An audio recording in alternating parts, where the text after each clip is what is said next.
2 people shot. What are the facts right now that we know? Well, what we know right now, probably around 12 this afternoon, we received a call that was multiple people shooting. And so once our officers got here, and I tell you, once everybody got here, it looked extremely chaotic. What we know happened from our preliminary investigation, when there were multiple men down here in the breezeway, as you can see right behind me, up the road there were multiple individuals in the breezeway. What we know, there must have been some type of altercation, some arguing took place, and witnesses basically said there was just a lot of shooting that started. There were a couple people that were struck, we know of.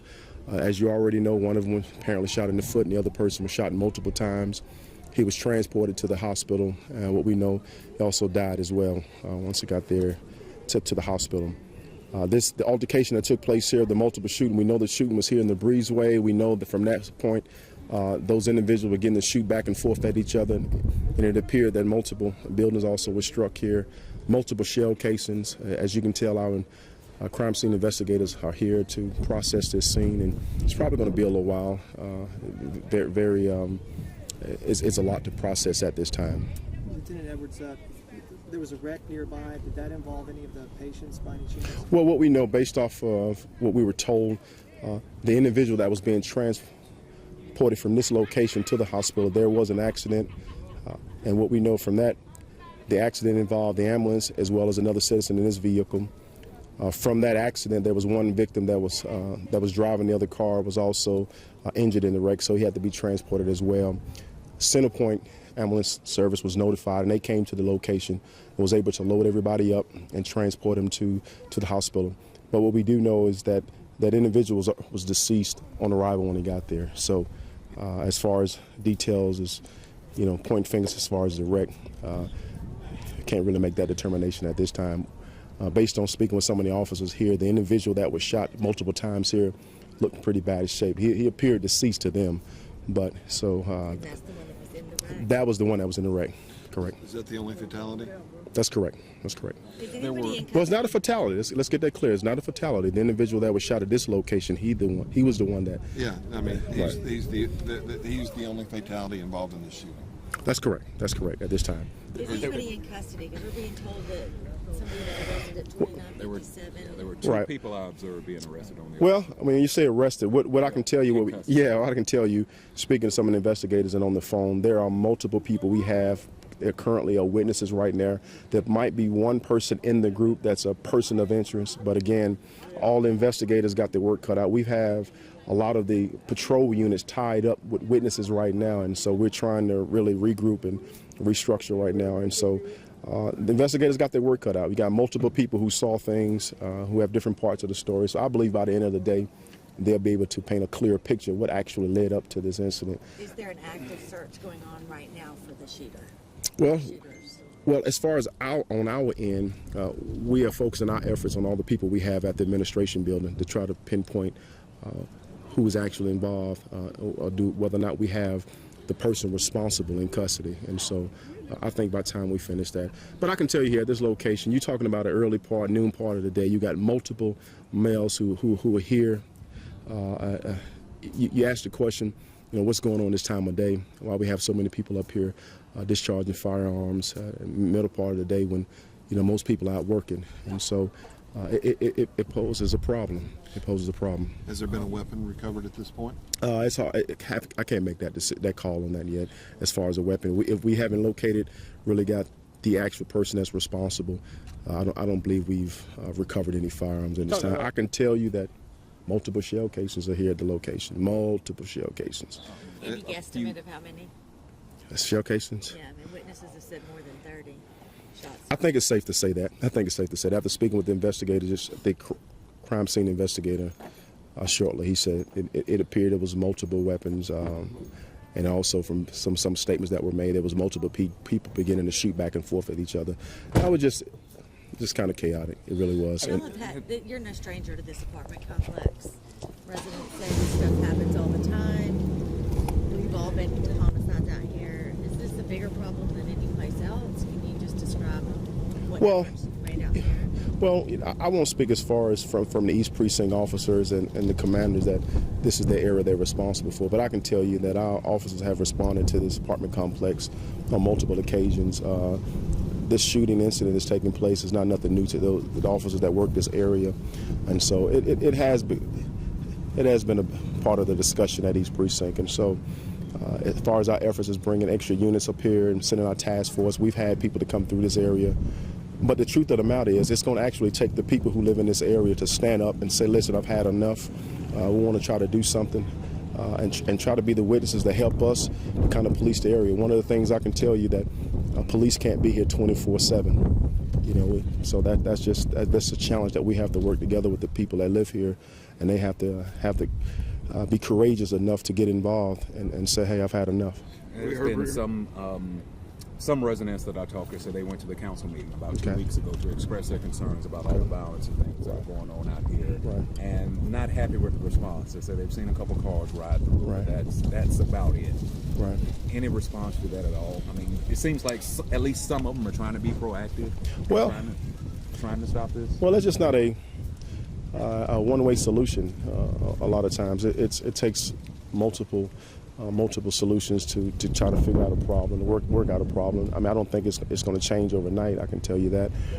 We know we have units in the area. But if something is happening, we appreciate if the citizens would notify us immediately rather than just wait until after the fact. I think an incident today like this probably could have been prevented if officers would have been notified, come to the scene, several officers get out the car, begin to investigate, kind of get people to moving about and actually go into their residence, because I'm not sure if everybody that was involved today actually live at this apartment complex. That's one of the things that they brought up. A lot of these guys that we see hanging around out here are not residents here. They're here living with their girlfriends, hanging out, doing whatever. What can those residents do about them? They're not residents here. What should they do? Right. Well, I mean, it's an issue that needs to be dealt with, and it can actually start internally with the management here at this place, as far as making a determination who all lives here, and those who are not here, they need to kind of possibly look at their policies, so to give us an opportunity to make sure we can enforce what they already have in place. It's going to take everybody in getting involved. I can't stand here and give you the solution right here on the spot, but I can tell you it's going to take multiple people getting involved, and it's going to take a team effort. Let me ask you about the scene one more time. I know it was multiple people, multiple gunshots.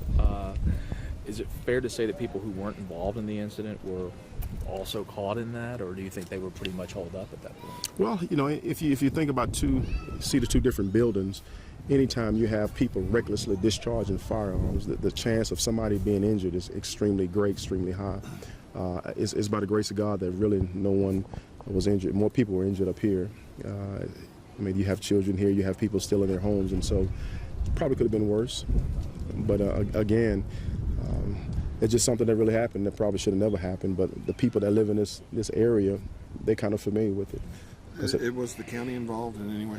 I think y'all called for the dogs, and were they involved in taking any of the people of interest? I can tell you the county got involved because the county was working not too far from this area. Last time I was told, they heard the gunshots taking place, and so being law enforcement, you're going to respond to the area. So they came in and got involved and assisted us and actually had their dogs out and actually was pursuing an individual. I think they had somebody they had was able to detain, but we haven't actually connected as far as to see if they related to this right here. But at this point, the people that we have at the administration building, we're questioning all of them at this time. You talked about in the breezeway there. Is most of the scene contained in the breeze? How did it sort of play out? It appeared that in the breezeway, it appeared that the initial incident, the shooting started right there, and we think the shooting started there, multiple shell casings, and then it led from the breezeway right out in the parking lot, and then went kind of across, and so and then you had returning fire, that kind of thing. So the two men that were struck were in the initial. We think so. Right there in the breezeway. Right. Just to make sure the one that was shot in the foot was not transported, or was he transporting in a separate vehicle? We believe it was transporting a separate vehicle. Right. That's the question I had as well, but I think so. Emergency vehicle or private vehicle? Two ambulances. Yeah. Oh, it was two. Okay. Yeah. Okay. I think he went in another ambulance. Okay. Right. I want to make sure. Okay. Residents that they may be brothers. Can you verify that? That's kind of early in the investigation. Again, once we get here and get to talking to some of these folks, I think we have a clear picture of why this actually took place today. It's obviously it was something. You know, one of the things you can always think about people, places, and behaviors. You got certain groups of individuals that are carrying guns. The activities that it involved in really contributes to this type of violence. And you know, you really have to really look at those three. And those three things are some of the pillars. You know, we just think that based on the activity they was involved in, based on the history they had with each other, because it's obviously that they all knew each other, whoever was shooting at each other, because normal people don't just start shooting at each other for no reason. Okay, so. Can you give an estimate of how many people were involved in that when at the start or at the peak of that altercation? Well, it's kind of hard to make Obviously that call. Right? Two. Yeah, we know two. You know, if I was counting, I don't want to put a number, say 4 or 6 people, but based on the shell case, we say multiple, and I think multiple is more than 3. All right, so I think it's safe to say that. Okay. How many people down y'all are talking to right now? Well, speaking with one of the homicide sergeants, I don't know, maybe close to. Yeah, I would say so. I would say so. Yeah. You say close to a dozen? Close. Yeah, there was a lot of people out here, and so we just took a lot of people. Those who were willing to talk to us. Preliminary, what you guys are hearing was handguns, long guns. Handguns. And Yeah. then, can you talk about the types of scan? I saw them putting out some things. Well, as far as the scan, it's just some equipment, some tools that we use to try to take we want to do like a 360-degree picture of the scene, so they can go back and actually slow it down and process. And a lot of times on the computer programs, you can actually slow pictures down and actually look to see if they missed anything. A lot of times with the naked eye, might miss some things, but on some of the technology and the tools that they have kind of help them out when they get back to the office. So I guess safe to say several people headed downtown for Absolutely. briefing, questioning. Possibly. Several witnesses and probably one person in the group that might be person of interest. And so we'll see once they start weeding out all the different statements. All right? Looking for anybody right now? No bolos or anything right now. Well, to be honest with you, I think once they talk, we need to see who we're looking for. Really don't know at this time. It was so chaotic and so many people moving and people hollering and making noise and moving around. So let's just get back to the administration building and let them do their job as far as, hey, tell us what actually happened up there, so we can kind of pinpoint the investigators which way to go. Is there somebody still out here in this apartment complex? We don't know. So that's what we need to go find out.